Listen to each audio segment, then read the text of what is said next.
Personal na po at panahon na ang ibinibigay talaga ni Pangulong Marcos sa pagbibigay ng update o bagong balita sa mga mamamayan.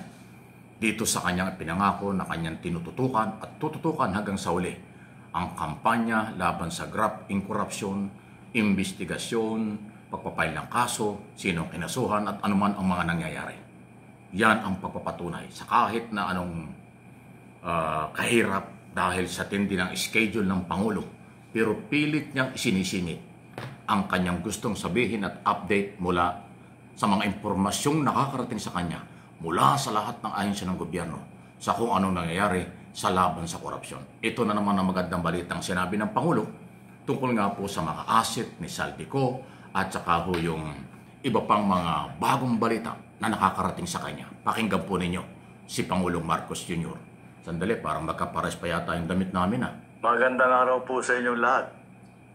Ito po ay patuloy na aking pagre-report sa taong bayan tungkol sa mga development sa mga kaso hinggil sa mga flood control project na iskandalo.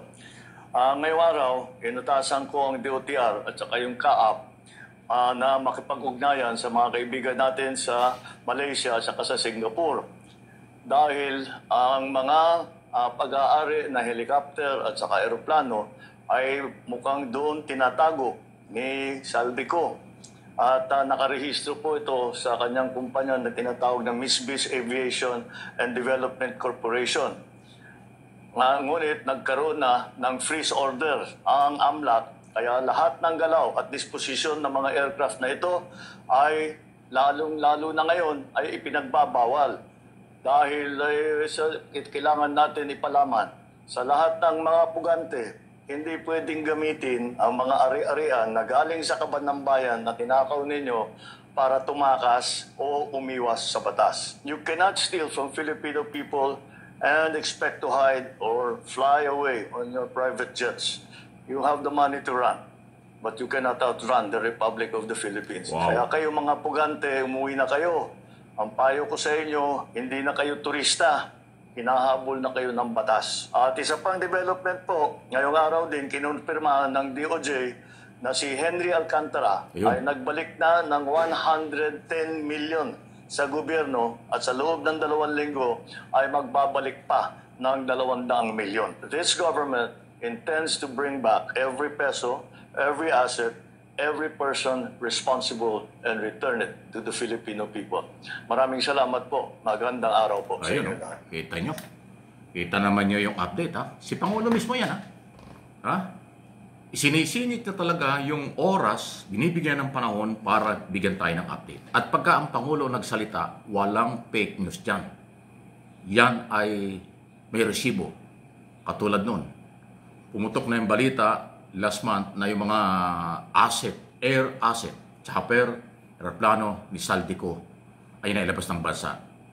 Pero ngayon, ang utos ng Pangulo bilang Chief Executive makipag-ugnayan sa Malaysian government, Malaysian Authority at Singapore na parehong kaibigan ng Pilipinas, kaibigan ni Pangulong Marcos, ang mga Prime Minister at Presidente niya. So definitely, hindi maibebenta, hindi mailalayo ang mga air asset na nagkakahalaga ng 5 billion pesos.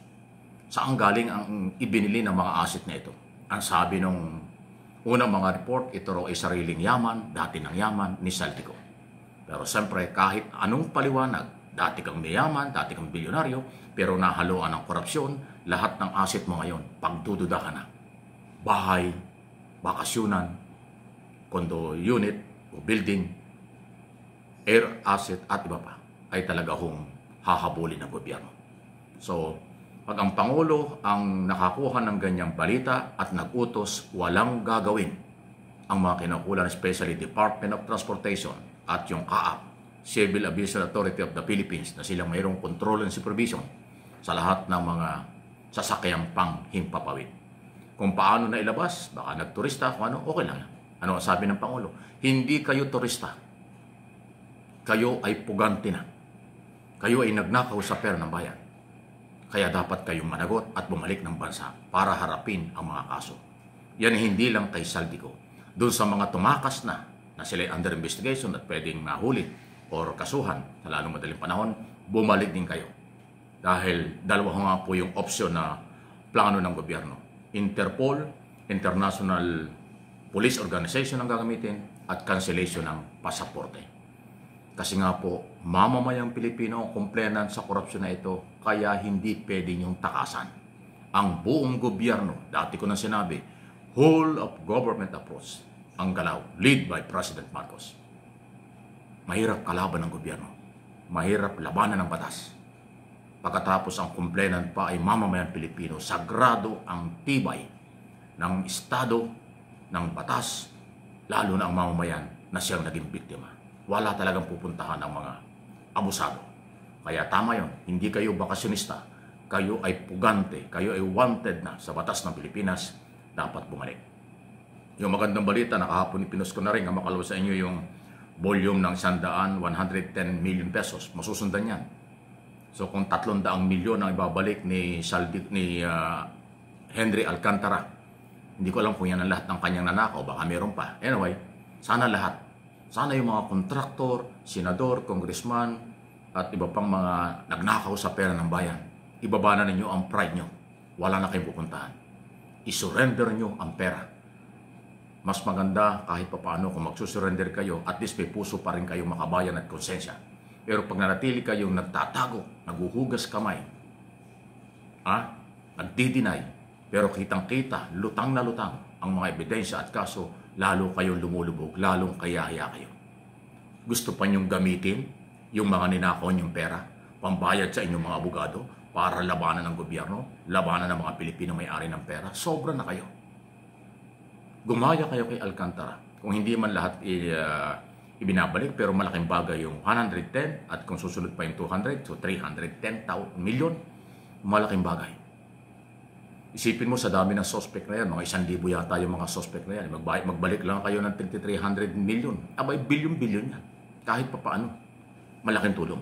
Pero siyempre, maliban sa inyong voluntaryong pagbabalik, yung pag-hold, pagkumpiska ng AMLA, Anti-Money Laundering Council, ang gobyerno, iba yun, mas malaki yun. At kung sakaling mapatunayan kayo, uutos din ng korting ibalik yan, tapos kulong pa kayo habang buhay. So, kung ang plano ng ibang akusado, gamitin pa yung perang kanilang kinurakot, pambayad sa abogado, hindi kayo magtatagumpay.